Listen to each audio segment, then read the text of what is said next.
Hi, I'm Carrie. I'm the Careers Hub Lead for Cornwall and the Isles of Scilly, and this is why I think environmentalism and environmental campaigning is good for your career, regardless of the job that you end up doing.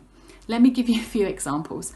So if you take time to understand the data, the science, the evidence that explains the rationale for climate change and why it's becoming a problem, then essentially you have performed a skill called data analytics, and that's very useful and important to employers. STEM skills, science, technology, engineering and maths are vital to our future in tackling climate change and really useful in the workplace. Social media and marketing, really important to influence campaigns, also really handy in business. And if you're able to persuade people of your ideas and opinions without offending them, or even better, persuading them that it was their idea in the first place, then that is a really high level influencing and leadership skill, really valuable to business.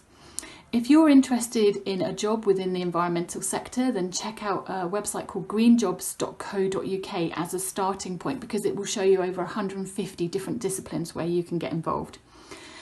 But what about those of you who want a career in business? Let me tell you that if you're interested in maybe maths, economic or geography, then look at something called the donut economy. You don't eat it, it's about a sustainable method of development. Also in Cornwall, we have a growing number of companies that are registered as B Corp status.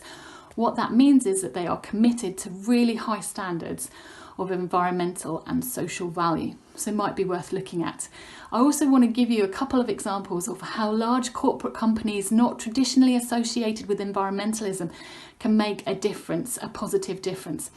Okay, so Centrica, international energy company. In Cornwall, they developed something called the local energy market, which is essentially eBay for renewable energy.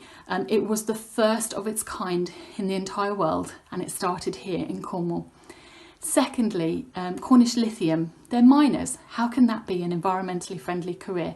Well, let me tell you, if you're working in Cornwall to stringent rules and regulations, then surely that has to be better than developing an open cast mine using slave labour in Africa.